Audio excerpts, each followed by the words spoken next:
नमस्कार साथियों, आज फिर से आप सभी लोगों का अपने YouTube channel Rahul Sandeep fix में ग्रेट वेलकम में। कैसे आप सभी लोग? आशा करता हूँ आप सभी लोग बहुत अच्छे होंगे।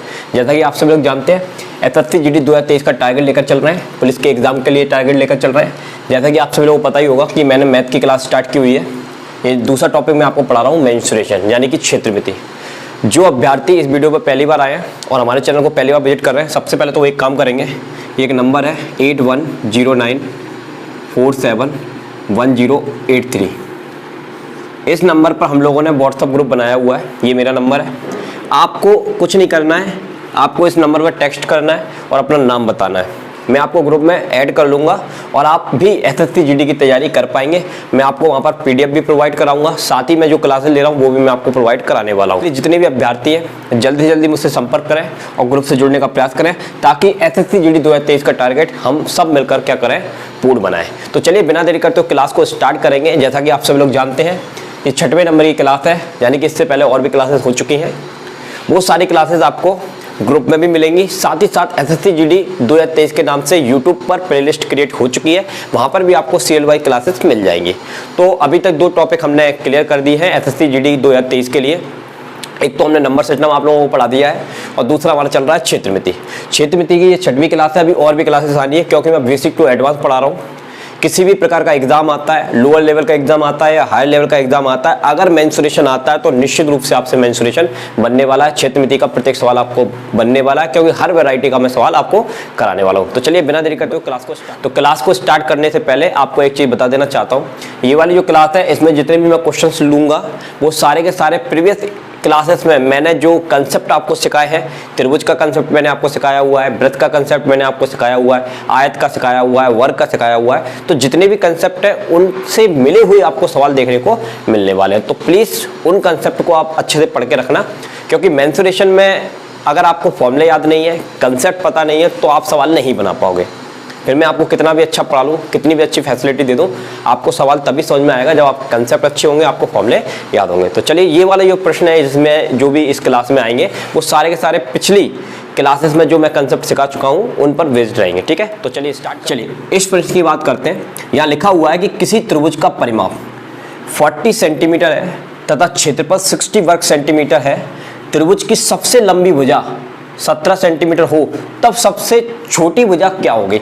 जब भी इस प्रकार का क्वेश्चन आएगा ना, तो आपके माइंड में केवल एक ही ट्रायंगल आना चाहिए, जिसका नाम है समकोण त्रिभुज। क्योंकि समकोण त्रिभुज में आपको पता है, कर्ण एक ऐसी भुजा होती है जो त्रिभुज की सबसे बड़ी भुजा होती है।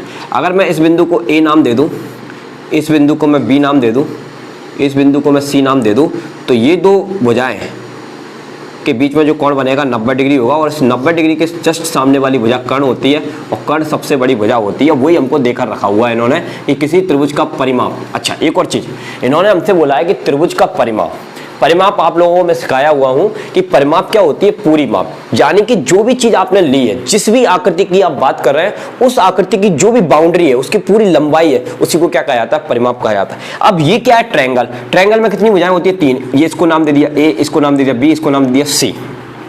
तो तीनों भुजाओं का योग A + B + C क्या कहलाएगी, परिमाप। और परिमाप आपको गिवन है कितना, 40 सेंटीमीटर। यानी कि इस त्रिभुज का परिमाप कितना है, 40 सेंटीमीटर। इतनी बात समझ में आ गई होगी आपको क्वेश्चन समझकर। अब इन्होंने कहा है कि तथा क्षेत्रफल 60 वर्ग सेंटीमीटर, इसका क्षेत्रफल जो है ना वो 60 वर्ग सेंटीमीटर है। ओके, त्रिभुज की सबसे लंबी भुजा 17 सेंटीमीटर हो, तब सबसे छोटी भुजा हमको निकालनी है। ठीक है, तो हमको C पता है। क्या पता है, C। तो थोड़ा सा ट्रिक अपनाने के प्रयास करेंगे। इसमें एक चीज मैं आपको बताना चाहता हूँ, एक कंसेप्ट मैं आपको सिखाऊंगा, बड़ा ही मजेदार कंसेप्ट है, ध्यान देखिएगा। ये C हमने लिया, C हमको मान लीजिए सबसे बड़ी भुजा आपकी करनी है ना, और कर्ण कितना दिया हमको, 17 दिया है, और ये कितना है, 40। तो ये 17 को यदि मैं उधर ले जाता हूँ तो ये 23 हो जाएगा कि नहीं हो जाएगा, 23 सेंटीमीटर हो जाएगा कि नहीं हो जाएगा। तो अब बस हमें यही पता लगाना है कि इसमें A और B का मान क्या होना चाहिए कि वो इसके बराबर आ जाए। किसके बराबर आ जाए, 23 के बराबर आ जाए। तो A और B की वैल्यू हमको पता लगानी है, और A और B का वैल्यू पता लग गया तो हम समझ जाएंगे कि कौन सी भुजा इसमें बड़ी होगी, कौन सी भुजा छोटी होगी। राइट, और हमसे ये पूछा जा गया है कि सबसे छोटी भुजा क्या होगी। ठीक है, तो इस तरह का जब भी कोई क्वेश्चन आता है तो इसमें एक कंसेप्ट होता है जिसको बोलते हैं ट्रैपलेट। ट्रैपलेट क्या होता है, एक कंसेप्ट होता है। जैसे 8, 15, 17 ये ट्रैपलेट है, 3, 4, 5 ये ट्रैपलेट है। और जैसे कि आपका 5, 12, 13, ये सब क्या है, ट्रिपलेट कहलाते हैं। अब ट्रिपलेट क्या होता है इस पर मैं एक अलग से वीडियो बनाऊंगा, और ये जो पार्ट है वो ट्रिग्नोमेट्री का, अभी थोड़ा सा आपको समझाने का प्रयास करूंगा कि ट्रिपलेट का मीनिंग क्या होता है। एनीवे, जब ट्रिपलेट की अलग से वीडियो बनाएंगे तो आपको बहुत डिटेल में हम सिखाएंगे कि ट्रिपलेट हम कैसे निकालते हैं और मीनिंग क्या होता है। अभी फिलहाल आप इतना समझ लीजिए, जैसे कि एक ट्रायंगल है, इसमें मैं कोई भी एक ट्रिपलेट ले लेता हूँ। जैसे कि मान लो इसको ले लिया मैंने 3, ये मान लीजिए आपका 3 है, ये 4 है, सबसे बड़ी भुजा कितनी है, 5 है। तो समकोण त्रिभुज में आप कंसेप्ट जानते हैं पाइथागोरस थ्योरम का। पाइथागोरस थ्योरम क्या कहती है, कर्ण का वर्ग यानी कि 5 का वर्ग, लंब का वर्ग प्लस आधार का वर्ग। अब ये कितना हो गया 25, ये कितना हो गया 9, ये कितना हो गया 16, इन दोनों का योग भी कितना होता है 25 बराबर 25। तो ये एक कंसेप्ट है, इसको बोलते हैं ट्रिपलेट, यानी कि युग्म है ये, कि 3 और 5 एक ऐसी संख्या है जिनका वर्ग करके यदि आप जोड़ दोगे तो सबसे बड़ी भुजा के वो बराबर आ जाएगा, तो इसको कहा जाता है ट्रिपलेट। उसी तरह से 8, 15 और 17 का भी ट्रिपलेट होता है, और 5, 12 और 13 का ट्रिपलेट होता है। यहाँ पर आपको ट्रिपलेट का कंसेप्ट यदि पता है तो आप इसको तुरंत हल कर लोगे इस तरह के क्वेश्चन को। तो हमको क्या दिया गया 17। अब देखो चेक करते हैं।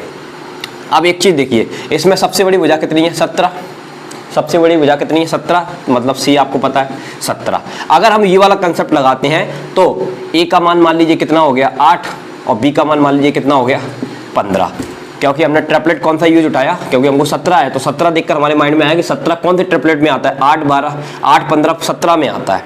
तो अगर हम इसको सॉल्व करने का प्रयास करेंगे, देखो 8 का स्क्वायर क्या होता है 64, 15 का क्या होता है 225, और अब आप इसको ऐड कर लीजिए, 8 का कितना होता है 64, 15 का कितना होता है 225, को आप ऐड करेंगे तो ये कितना हो जाएगा 2, और ये स्क्वायर जो होता है वो किसका होता है 17 का। तो बस काम खत्म इस सवाल का। तो हम समझ गए कि 8, 15 और 17 का क्या होता है ट्रिपलेट होता है। अब अच्छा, दूसरा चीज भी आप समझ सकते हैं, एक तो ट्रिपलेट के बेसिस पे आपको समझ में आ गया कि ए की वैल्यू 8 होगी और बी की वैल्यू क्या होगी 15 होगी, एक तो ये समझ में आ गया, ठीक है, क्योंकि 8 और 15 किसके बराबर आ रहा है 23 के बराबर है, और यही तो हमारा कंसेप्ट था कि ए और बी का वैल्यू किसके बराबर आना चाहिए 23 के बराबर आना चाहिए। तो हमने ट्रिपलेट का कंसेप्ट लगा के समझ लिया कि 8 ए और बी की वैल्यू क्या होनी चाहिए। दूसरा एक और ट्रिक है, एक और चीज मैं आपको बताना चाहता हूँ कि ये ट्रिपलेट हमारा ठीक बैठ रहा है कि नहीं बैठ रहा है, उसका पता हम कैसे लगाएंगे। देखो हमको त्रिभुज के क्षेत्रफल का फॉर्मूला पता है, 1/2 आधार गुणा ऊंचाई। आपको बताया था प्रीवियस लेक्चर में कि त्रिभुज के क्षेत्रफल का फॉर्मूला क्या होता है, आधार गुणा ऊंचाई। अब इसमें आधार कितना है आपका b, यानी कि 15, और ऊंचाई का मतलब लंब, लंब कितना दिया है 8, और इसको आप कैंसिल कर दोगे तो कितना बचेगा 4, और 15 चौके कितना होता है 60। तो जाने कि ये वाली संख्या रखने से इसका क्षेत्रफल भी हम निकाल सकते हैं, और वही क्षेत्रफल आपको दिया है। तो इसका मतलब ये वाली संख्याएं क्या हो गई, बिल्कुल सेट हो गई इस क्वेश्चन में। तो हम समझ गए कि 8, 15, 17 का क्या हो गया ट्रिपलेट। अब बस इसका आंसर आ गया। क्या पूछा जा रहा है कि किसी त्रिभुज का परिमाप दिया है, ठीक है, और उसका क्षेत्रफल हमको दिया है। त्रिभुज की सबसे लंबी भुजा 17 सेंटीमीटर हो तब सबसे छोटी भुजा, तो इसमें से 8 और 15 में से देखो सबसे बड़ी 17 है, तो 8 और 15 में सबसे छोटी कौन सी होगी, यस 8 ही होगी। तो इसका आंसर क्या हो जाएगा 8 हो जाएगा। समझ में आया?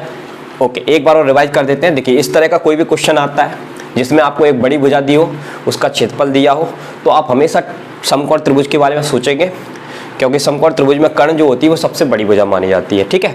अब आपको बड़ी भुजा दी है तो आपको ट्रिपलेट का कंसेप्ट पता होना चाहिए। ट्रिपलेट क्या होता है ट्रिग्नोमेट्री में हम आपको सिखाएंगे जब हम ट्रिग्नोमेट्री आपको पढ़ाएंगे, ठीक है। ओके, अगर आपके सिलेबस में नहीं है तो शौक के लिए आप पढ़ सकते हो या नॉलेज के लिए आप पढ़ सकते हो। तो जब मेरे को टाइम मिलेगा आपके सिलेबस के अपोजिट जो अलग अलग चीज़ें हैं कराने के लिए, तो मैं आपको ट्रिग्नोमेट्री भी पढ़ाऊंगा। एनीवे, तो 17 बड़ा है तो हमने ट्रिपलेट का कंसेप्ट लगाया। ट्रिपलेट बता चुका हूँ क्या होता है थोड़ा सा आपको। ओके, तो ट्रिपलेट के कंसेप्ट से मेरे को पता चल गया कि ए की वैल्यू 8 होगी, बी की वैल्यू कितनी होगी 15 होगी। क्या 8 और 15 सेटिस्फाई हो रहे हैं इस ट्रायंगल में? तो हमने एक बार क्षेत्रफल का फॉर्मूला लगाया और कैलकुलेशन करके देखा तो 60 आया और 60 ही हमको क्षेत्रफल दिया। इसका मतलब 8 और 15 बिल्कुल ठीक है। दूसरा, जब आपको एक भुजा दी थी और आपको परिमाप दिया था तो ये भुजा को वैल्यू 17 थी, उसको मैं वहाँ ले गया तो ये 40 में से गया तो 23 आया। तो a प्लस बी का योग कितना आ रहा है 23। अब इन दो नंबर को रखने पर भी 23 आ रहा है, तो इसका मतलब ये वाली संख्या क्या हो रही है, पूर्ण रूप से सेटिस्फाई हो रही है इस ट्रायंगल में। तो इसका मतलब 8 और 15 इसके लिए क्या कहलाएंगे, ट्रिपलेट कहलाएंगे। तो बस अपना आंसर आ गया। पसंद आया? और कोई भी दिक्कत आती है तो आप वीडियो को रिवाइंड करके देख लेना, क्लियर हो जाएगा। अब बढ़ते हैं अगले प्रश्न। चलिए इस प्रश्न की बात करते हैं। Very easy question. सामने लिखा हुआ है कि किसी समबाहु त्रिभुज, देखो जब भी समबाहु त्रिभुज जैसा ही आपको नाम सुनाई दे तुरंत ही आप उसका एक ट्रायंगल बनाएंगे। ये ट्रायंगल बनाया, और आपको समझ में आना चाहिए कि समबाहु त्रिभुज की प्रत्येक भुजा कैसी होती है, बराबर, यानी कि ये वाली सारा तीनों भुजाएं कैसी होती हैं, बराबर। अगर ये ए है तो ये भी ए होगी, ये भी क्या होगी, ए होगी। दूसरी चीज, समबाहु त्रिभुज लिखकर आ गया कहीं पर भी तो तुरंत आपको फॉर्मूले समझ में आना चाहिए कि इसके क्षेत्रफल का सूत्र क्या होता है। तो आपको बताया है √3/4 a² होता है। इसकी हाइट का फॉर्मूला क्या होता है वो भी आपको पता है, √3/2 a होता है। ठीक है, तो इस तरह से आपको तुरंत ही जो क्वेश्चन में लिखा है, जिस डायग्राम के बारे में आपसे बोला जा रहा है उसके बारे में आपको डायग्राम ध्यान आना चाहिए, उसके जितने भी कैरेक्टर सारे आपको याद रहेंगे तो आपको क्वेश्चन बनाना बिल्कुल भी डिफिकल्ट नहीं रहेगा। तो चलिए इस क्वेश्चन की बात करते हैं। यहाँ लिखा हुआ है कि किसी समबाहु त्रिभुज का परिमाप यानी कि पेरीमीटर यानी कि इसका परिमाप, ठीक है, किसी त्रिभुज का परिमाप, उसके क्षेत्रफल यानी कि उसके क्षेत्रफल, ये समबाहु त्रिभुज का क्षेत्रफल का क्या है, √3 गुना है बस। तो हमको क्या पूछा जा रहा है, प्रत्येक भुजा ज्ञात करनी है। ठीक है, कोई दिक्कत नहीं है। क्षेत्रफल क्या है, क्षेत्रफल का सूत्र अभी बताया आपको, √3/4 a², ये कितना है, √3। और पेरीमीटर आपको पता है क्या, नहीं पता। नहीं पता का मतलब ये नहीं है कि पता नहीं है, आपको पता है। देखो पेरीमीटर का मतलब ही क्या होता है, परिमाप। क्या होता है, परिमाप। हिंदी में उसको क्या बोलते हैं, परिमाप। परिमाप का मतलब पूरी माप। कितनी भुजाएं इसमें, A B C, यानी कि 3 भुजाएं हैं और प्रत्येक भुजा कैसी है, समान है। तो कितना हो गया पेरीमीटर इसका, 3a। तो ये हो गया 3a। बस इसको सॉल्व कर लेंगे, आपकी वैल्यू आ जाएगी। देखो ये √3 3/4 हो गया, ये a² हो गया। a से a कैंसिल हो गया, 3 से 3 कैंसिल हो गया, तो a = कितना आ गया, 4 यूनिट। बस हो गया काम खत्म। ठीक है, तो इसका आंसर क्या आ गया, 4 यूनिट। तो ये कोई दम नहीं थी इस क्वेश्चन में, केवल आपको कंसेप्ट पता है तो क्वेश्चन में कोई दम नहीं है, कंसेप्ट नहीं पता तो दिक्कत है। ठीक है, अब बढ़ते हैं अगले प्रश्न। चलिए इस प्रश्न की बात करते हैं, काफ़ी इंटरेस्टिंग क्वेश्चन है। देखिए 4 सेंटीमीटर, 6 सेंटीमीटर तथा 8 सेंटीमीटर त्रिज्या वाले 3 वृत्त एक दूसरे को स्पर्श करते हैं। हमको 3 सर्कल दिए हुए हैं, एक 4 सेंटीमीटर का दिया हुआ है, कितने सेंटीमीटर का दिया हुआ है, फिर से बना लेते हैं। एक 4 सेंटीमीटर का दिया हुआ है और एक 6 सेंटीमीटर का दिया हुआ है और एक 8 सेंटीमीटर का दिया हुआ है। राइट, ये 3 सर्कल है। ओके, ये इसका सेंटर है, ये इसका सेंटर है और ये इसका सेंटर है। राइट, इसकी जो त्रिज्या है वो कितनी है, 8 सेंटीमीटर, और इसकी जो त्रिज्या है वो कितनी है, 6 सेंटीमीटर, और इसकी जो त्रिज्या है वो कितनी है, 4 सेंटीमीटर। डन। अच्छा, इन्होंने ये कहा है कि 4 सेंटीमीटर, 6 सेंटीमीटर, 8 सेंटीमीटर त्रिज्या वाले 3 वृत्त एक दूसरे को स्पर्श कर रहे हैं, तो तीनों वृत्तों को केंद्रों को मिलाने पर एक त्रिभुज बनता है। अब हमको नहीं पता कौन सा त्रिभुज बनता है, तो ठीक है बना लेते हैं फिलहाल त्रिभुज। ये बनाया, ये बना लिया, ठीक है, ये त्रिभुज बन गया। अच्छा, अब थोड़ा सा यहाँ पर सोचने वाली बात है, ज़रा ध्यान से समझिएगा। ठीक है, कौन सा त्रिभुज है, कैसे पहचान होगी, तो सुनिए। ये 4 सेंटीमीटर है यहाँ तक, तो ऑब्वियसली ये भी इसकी रेडियस है, तो ये भी कितना होगा, 4 सेंटीमीटर। ये 8 सेंटीमीटर है यहाँ तक, तो इस त्रिभुज क्या बोलते हैं, इस सर्कल की रेडियस कितनी है, 8 सेंटीमीटर, तो ये भी कितना होगा, 8 सेंटीमीटर। ठीक है, ये 6 सेंटीमीटर है यहाँ तक, तो ये भी कितना होगा, 6 सेंटीमीटर होगा। ठीक है, 4 और 6 कितना हो गया, 10 सेंटीमीटर हो गया, मतलब ये वाली लंबाई हो गई 10 सेंटीमीटर। तो ये 8 और 6 कितना हो गया, 14 सेंटीमीटर हो गया, और ये 8 और 4 कितना हो गया, 12 सेंटीमीटर हो गया। तो इस तरह से हमको ये त्रिभुज की एक भुजा मिल रही है आपको, जैसे इसको ए मान लिया तो 12 सेंटीमीटर मिल रही है। दूसरी भुजा जो आपकी बी है वो कितनी मिल रही है, ये कितना हो गया, 10 सेंटीमीटर मिल रही है। और तीसरी भुजा जो आपको मिल रही है इस त्रिभुज की सी, वो कितनी मिल रही है, 14 सेंटीमीटर मिल रही है। राइट, अब ऐसा कौन सा त्रिभुज होता है जिसकी अलग अलग भुजाएं, सारी भुजाएं कैसी होती है, अलग, तो ऑब्वियसली विषमबाहु त्रिभुज होता है। तो ये कैसा त्रिभुज बन रहा है, विषमबाहु।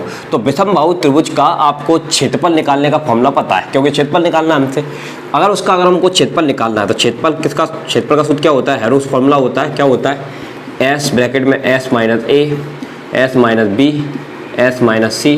अब आप क्षेत्रफल तो तभी निकाल पाओगे जब आपको एस पता हो। एस क्या होता है आपको पता होगा, S A plus B plus C divided by 2, ये क्या होता है आपका, एस होता है, यानी ये अर्ध परिमाप होती है। क्या होती है, अर्ध परिमाप। ओके, तो सबसे पहले आप एस की वैल्यू निकालोगे यहाँ से। देखो कितना है, ए कितना दिया है 12, और ये कितना दिया है 10, और ये कितना दिया है 14, डिवाइडेड बाई 2 कर दीजिए। तो ये कितना हो गया, 12 और 2 6, 36 हो गया, और ये कैंसिल हो जाएगा तो कितनी बार में चला जाएगा, 18। 18 सेंटीमीटर, यानी कि एस की वैल्यू कितनी आ गई आपकी 18 सेंटीमीटर आ गई, अंडर रूट में कितनी आ गई 18, और 18 माइनस ए कितना है 12, 18 माइनस बी कितना है 10, 18 माइनस सी कितना है 14। बस आपको कुछ नहीं करना है, इसको सॉल्व करिए और सॉल्व करके इसका जो आंसर आएगा वो डी आंसर आ जाएगा, यानी कि स्क्वायर सेंटीमीटर। ठीक है, तो इस तरह के क्वेश्चन में आपको ध्यान से क्वेश्चन पढ़ना है। क्वेश्चन में लिखा था 4 सेंटीमीटर, 6 सेंटीमीटर, 8 सेंटीमीटर त्रिज्या वाले 3 वृत्त एक दूसरे को स्पर्श करते हैं, तो हमने वृत्त बना लिए। ठीक है, ओके, तीनों वृत्तों के केंद्र को मिलाकर एक त्रिभुज बनता है, तो केंद्रों को मिलाकर एक त्रिभुज बनाया। इसकी त्रिज्या कितनी थी 4 सेंटीमीटर, तो इधर से भी 4 होगी। इसकी त्रिज्या 6 सेंटीमीटर थी, तो इधर से भी 6 होगी। इसकी त्रिज्या 8 सेंटीमीटर थी, तो इधर से भी 8 होगी। तो सबको मिला दीजिए और सबको ऐड कर लिया, तो हमको ये वाली भुजा मिल गई, ये वाली मिल गई, ये वाली मिल गई। तीनों भुजाएं अलग है, तो ये विषमबाहु त्रिभुज है, और विषमबाहु त्रिभुज का क्षेत्रफल निकालने का फॉर्मूला ये होता है। इसमें एस आता है, तो पहले क्या निकालना पड़ेगा एस। अब कैलकुलेशन है वो बड़ी आसानी से आप कर सकते हो। चलिए अब बढ़ते हैं अगले प्रश्न। तो चलिए इस क्वेश्चन की बात करते हैं। यहाँ हमसे ये कहा जा रहा है कि किसी समबाहु त्रिभुज की माध्यिका। चलिए सबसे पहले जिस त्रिभुज का नाम दिया जाए उसको बना लो। इसमें कितने शीर्ष होते हैं 3, एक ये होता है, एक ये होता है और एक ये होता है। डन। समबाहु त्रिभुज है तो इसकी प्रत्येक भुजा कैसी होगी बराबर होगी, ये हमको पता है। ठीक, किसी समबाहु त्रिभुज की माध्यिका, माध्यिका का मतलब क्या होता है समझ लो। ठीक है, आप ज्योमेट्री में तो पढ़ोगे। तो ये एक त्रिभुज का शीर्ष है, इस शीर्ष से सामने वाली भुजा पर जो आप लंब डालते हो वो इसकी क्या कहलाएगी माध्यिका। अब इस त्रिभुज में 3 माध्यिकाएं खींची जा सकती हैं, एक सी से खींची सकती है इस भुजा पर, एक बी से खींची जा सकती है इस भुजा पर। तो तीनों माध्यिकाएं जिस बिंदु पर मिल जाएंगी या कट जाएंगी वो इस त्रिभुज का क्या कहलाएगा केंद्रक। एनीवे हम ज्योमेट्री नहीं पढ़ रहे हैं, अभी हम मेंसुरेशन पढ़ रहे हैं, और मेंसुरेशन ज्योमेट्री से भी थोड़ा कनेक्टेड रहता है। ठीक है, एनीवे उसको हम देखेंगे ज्योमेट्री में। फिलहाल किसी समबाहु त्रिभुज की माध्यिका हमको दी गई है। माध्यिका मतलब ये हाइट ही तो है, इस समबाहु त्रिभुज की वो हाइट ही तो कहलाएगी। तो ये √3 सेंटीमीटर, ये हमको पता है। ओके, तब समबाहु त्रिभुज की क्या निकालनी है हमको परिमाप निकालनी है। इस त्रिभुज की क्या निकालनी है परिमाप। ठीक, हमको समबाहु त्रिभुज की हाइट दी गई है और हमको क्या निकालनी है परिमाप। क्या हाइट का फॉर्मूला हमको पता है? यस आपको पता है, ये होता है राइट। अब √3 से √3 कैंसिल हो जाएगा। ठीक है, 6 दूनी 12, तो ये 12 हो गया 12 सेंटीमीटर। अब परिमाप का मतलब क्या होता है पेरीमीटर, यानी कि तीनों भुजाओं का योग। जितनी भुजाएं सबको जोड़ दो वही तो परिमाप होती है। तो 3a हो जाएगा, तो 3 गुणा कितना हो गया यहाँ पर 12 हो गया, तो कितना आ गया 36 सेंटीमीटर। क्या 36 सेंटीमीटर आ रहा है? आंसर है यस। तो बहुत आसान क्वेश्चन था, कुछ नहीं था, हाइट दी गई थी और आपको क्या निकालनी थी परिमाप। समझ में आया? अब बढ़ते हैं अगले क्वेश्चन। चलिए इस प्रश्न की बात करते हैं। ये प्रश्न हमसे ये कह रहा है कि किसी वर्ग का विकर्ण, यानी कि सबसे पहले एक लाइन पढ़ते ही आप वर्ग बना लो। ठीक है, और वर्ग का हमको विकर्ण दिया है। क्या दिया है? विकर्ण, यानी कि डी। और विकर्ण का फॉर्मूला आपको पता है क्या होता है वर्ग के विकर्ण का, √2a। डन। वो कितना दिया है 12 √2 इक्वल टू √2a। इससे अंडर से अंडर कैंसिल, तो a की वैल्यू कितनी आ गई 12 सेंटीमीटर। तो तुरंत ही आपको क्या मिल जाएगी, इसकी भुजा मिल जाएगी कितनी 12 सेंटीमीटर। डन। एक लाइन पढ़ के इतना काम हो गया। आगे उन्होंने ये कहा है कि जिसके अंदर एक वृत्त स्थित है, यानी कि इसके आगे की बात उन्होंने कही कि इसके अंदर एक वृत्त स्थित है।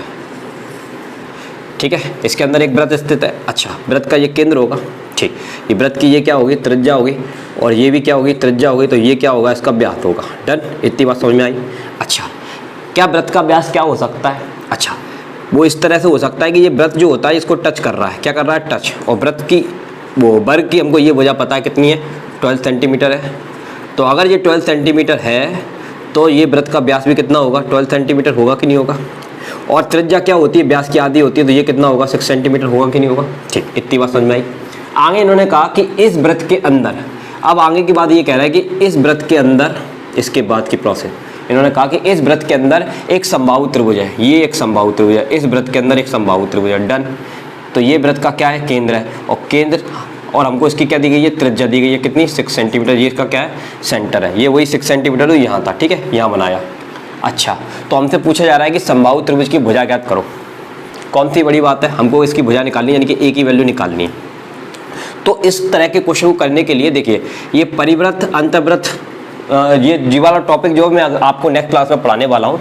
तो देखो त्रिभुज के बाहर वृत्त हो तो इसको बोलते हैं परिवृत्त, और त्रिभुज के अंदर वृत्त हो तो उसे क्या बोलते हैं, अंतर्वृत्त। ठीक है, ओके। तो ये वृत्त जो है वो त्रिभुज के क्या है, बाहर है, तो ये क्या हो गया, परिवृत्त। और परिवृत्त निकालने का त्रिज्या का फॉर्मूला क्या होता है, a√3 होता है।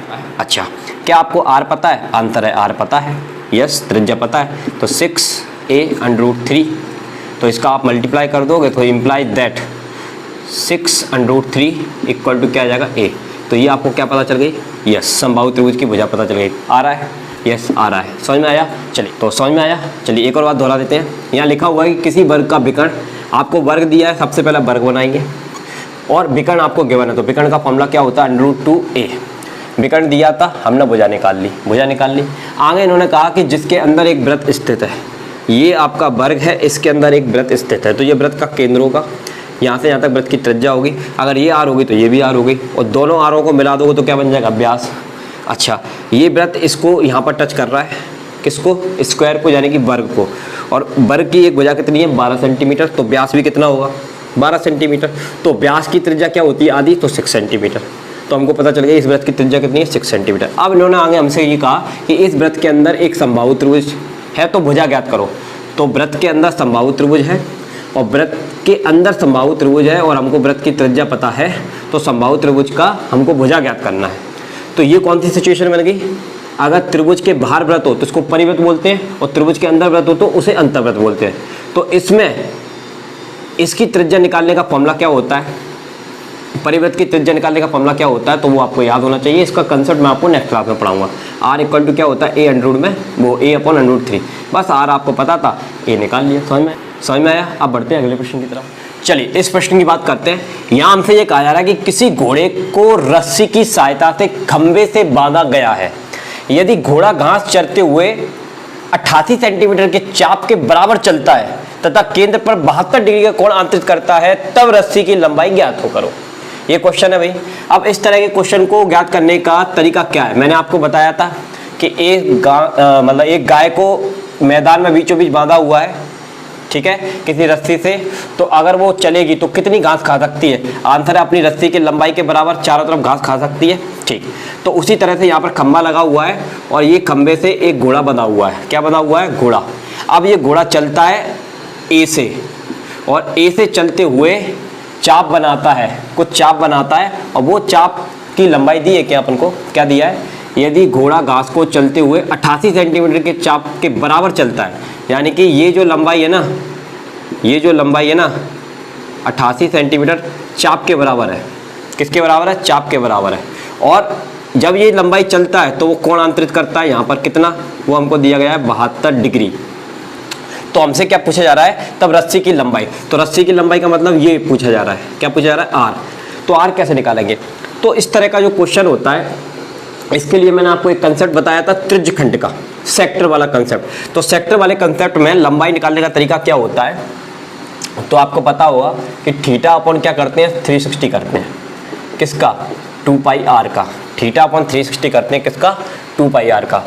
ओके, और थीटा अपॉन 360 अपन ने किया 2πr का, ये क्या देता है हमको, ये हमको लंबाई देता है। क्या देता है, लंबाई। कल आपको बताया था कि लंबाई यदि आपको निकालनी है, इस सर्कल का कितना हिस्सा हम निकालना है, जो भी हिस्सा निकालना चाहते हैं, यानी कि हिस्से की लंबाई निकालना चाहते हैं, तो आपको क्या करना है, देखो टोटल एंगल कितना होता है 360, लेकिन हम 360 नहीं ले रहे हैं, केवल उस 360 का थीटा हिस्सा ले रहे हैं। तो एक हिस्से के लिए क्या करेंगे, थीटा अपॉन 360 करेंगे, और ये थीटा अपॉन 360 हम कर किस कर रहे हैं, लंबाई के लिए लंबाई क्या कर रहे हैं ना, तो लंबाई कितनी होती है सर्कल की, 2πr होती है। तो ये फॉर्मूला आपका बनता है, ये फॉर्मूला आपको बनता है लंबाई निकालने। अब आपको क्या दिया है, ये चाप के बराबर चलता है, तो ये जो लंबाई है ना वो किसके बराबर, चाप के बराबर। तो यानी कि ये आपको 88 दिया हुआ है, कितना दिया हुआ है, 88।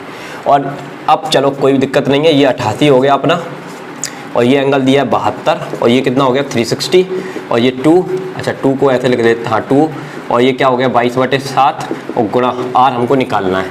ये 5 बार में चला गया, ये 44 हो गया, और 44 से ये 2 बार में चला गया, और 7 पर हम 35 हो गया, यहाँ पर 2 है, तो r/35 हो गया, और 35 दूनी कितना होता है, 70 होता है। तो 70 सेंटीमीटर इसका आंसर आ रहा है, यस।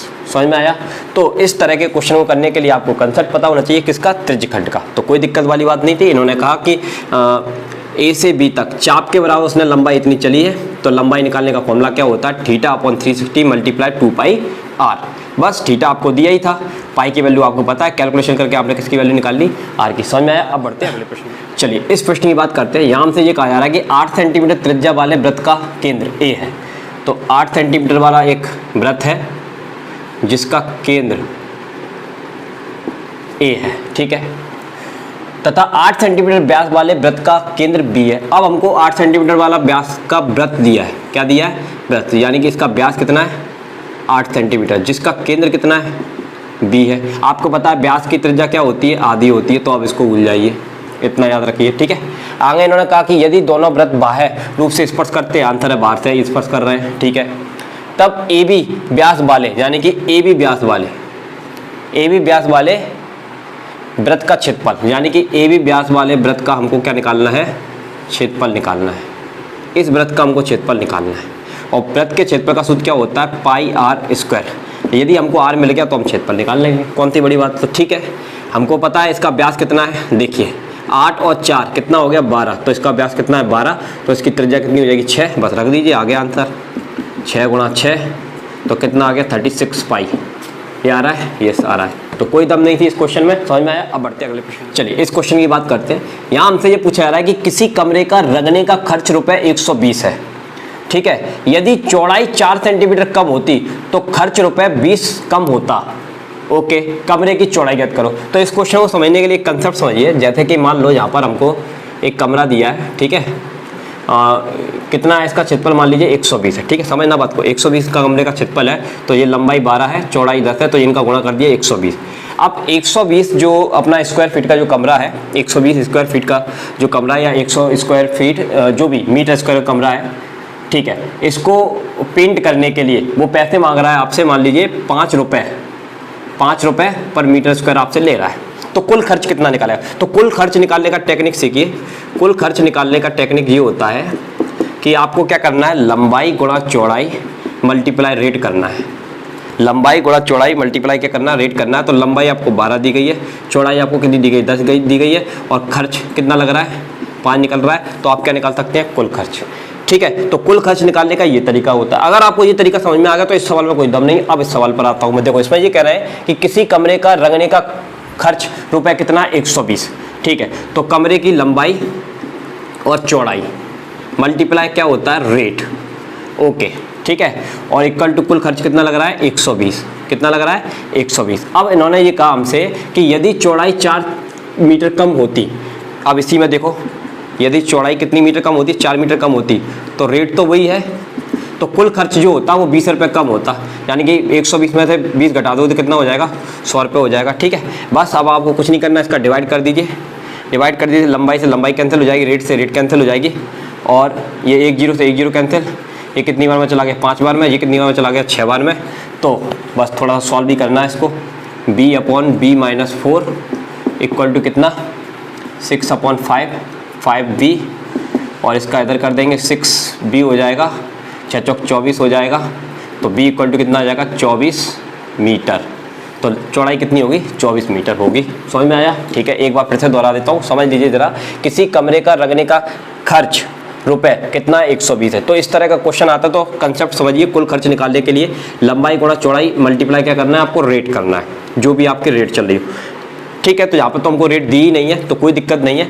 अब हमने क्या टेक्निक लगाई कि किसी कमरे का रंगने का खर्च कितना है, 120, तो लंबाई चौड़ाई रेट इक्वल टू कितना, 120। डन, इतना समझ में आया। यदि चौड़ाई 4 मीटर कम होती, अगर चौड़ाई कितनी मीटर कम होती, 4, तो हमने अगला समीकरण क्या बनाया, 4 मीटर कम होती, रेट तो उतनी लग रही है, तो खर्च क्या होता, कुल खर्च में क्या आती, 20 रुपये की कमी आती।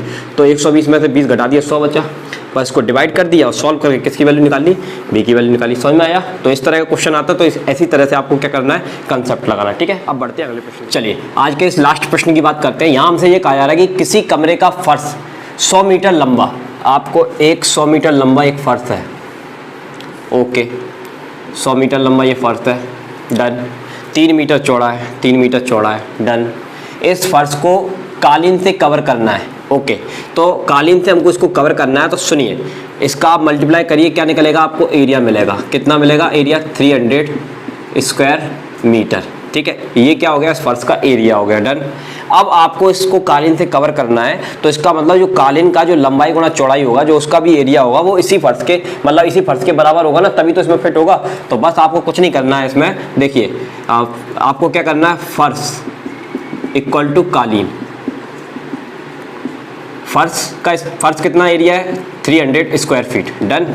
कालीन की लंबाई गुणा चौड़ाई, कालीन की लंबाई गुणा चौड़ाई। अब आपसे क्या कहा गया इन्होंने आगे क्वेश्चन में कि चौड़ाई हमको दी गई है 50 सेंटीमीटर चौड़े कारपेट का मूल्य क्या होगा, जबकि 50 सेंटीमीटर चौड़े कारपेट का मूल्य क्या होगा। फिर से पढ़ता हूँ क्वेश्चन, ध्यान सुनना। किसी कमरे का फर्श 100 मीटर लंबा 3 मीटर चौड़ा है, इस फर्श को कालीन से कवर करने का खर्च ज्ञात करना है। ओके, ठीक है। जबकि 50 सेंटीमीटर चौड़े कारपेट का मूल रुपए, उन्होंने बताया कि 50 सेंटीमीटर जो कारपेट लंबा होता है ना, उसका मूल कितना दिया है, 15। तो चौड़ाई को भूल जाइए, लंबाई का खर्च आपको इतना दिया हुआ है, ठीक है। तो हमको लंबाई का खर्च निकालना है, तो कुछ नहीं करना, फर्श इक्वल टू क्या करना है, कालीन करना है। फर्श का तो हम पहले से निकाल चुके हैं, लंबाई हमको निकालनी है। चौड़ाई हमको कितनी दी गई है, 50 सेंटीमीटर। ध्यान रखना ये सेंटीमीटर में दी गई है और ये काय में है, मीटर में। तो सेंटीमीटर को मीटर में चेंज करने के लिए 100 का क्या कर देंगे, डिवाइड कर देंगे। 100 क्या कर देंगे, डिवाइड कर देंगे। तो 1 0 से 1 0 कैंसिल हो जाएगा, 5 से ये कितनी बार में चला जाएगा, 2 बार में चला जाएगा, ठीक है। तो इसका मल्टीप्लाई इधर कर देंगे तो 600, लंबाई कितनी आ गई, 600 मीटर आ गई, ठीक है। अब उन्होंने कहा है कि 50 सेंटीमीटर चौड़े कारपेट का मूल्य 15 रुपये, तो बस ठीक है, कुछ नहीं करना, इसमें 15 का मल्टीप्लाई कर दीजिए, तो आपको क्या मिल जाएगा, उसका कुल खर्च मिल जाएगा। क्या मिल जाएगा, कुल खर्च हमको निकालना है ना, तो बस इसका मल्टीप्लाई करेंगे, कितना आ जाएगा, 9000 रुपये। आ रहा है, यस आ रहा है, ठीक है। तो इस तरह के क्वेश्चन को बनाने में कोई दिक्कत वाली बात नहीं है। क्वेश्चन में आपको दिया गया था लंबाई और चौड़ाई, तो हमने तुरंत उसका क्या निकाल लिया, फर्श का क्षेत्रफल निकाल लिया। अब आप उसमें कालीन को फिट कर रहे हो, तो भैया कालीन तो उतना ही बड़ा होगा ना जितना बड़ा फर्श है, तो कालीन बराबर फर्श। कालीन की लंबाई चौड़ाई दी थी, सेंटीमीटर दी थी, मीटर में चेंज करिए, लंबाई आ गया। लंबाई का कुल खर्च निकालना है, तो लंबाई का कुल खर्च निकालने के लिए लंबाई ज्ञात कर ली, और आपने बताया कि कितने रुपए मीटर वो पैसे ले रहा है, तो बस इसमें पैसों का मल्टीप्लाई कर दिया, तो क्या निकल आया, कुल खर्च। तो कुल खर्च कितना आ जाएगा, 9000। समझ में आया। तो आज की क्लास में हमने ये क्वेश्चन किए, कुछ 9 क्वेश्चन ट्राई किए। नेक्स्ट क्लास में मैं नए कंसेप्ट के साथ आऊंगा और डिफरेंट वैरायटी के आपको क्वेश्चन कराने वाला हूँ। यदि क्लास पसंद आई तो क्लास को लाइक जरूर करना, और चैनल पर नए हो तो चैनल को सब्सक्राइब करना, और ज़्यादा से ज़्यादा लोगों को ग्रुप में जोड़ने का प्रयास करना। एक बार और नंबर आपको बता देता हूँ, नंबर कितना था अपना, 8109471083। तो सभी लोग इस पर संपर्क करें और जल्दी से जल्दी ग्रुप में जुड़ें, ताकि आपकी SSC GD 2023 का जो टारगेट है वो सफल हो सके। तो चलिए मिलते हैं नेक्स्ट वीडियो के साथ। जय हिंद, जय भारत।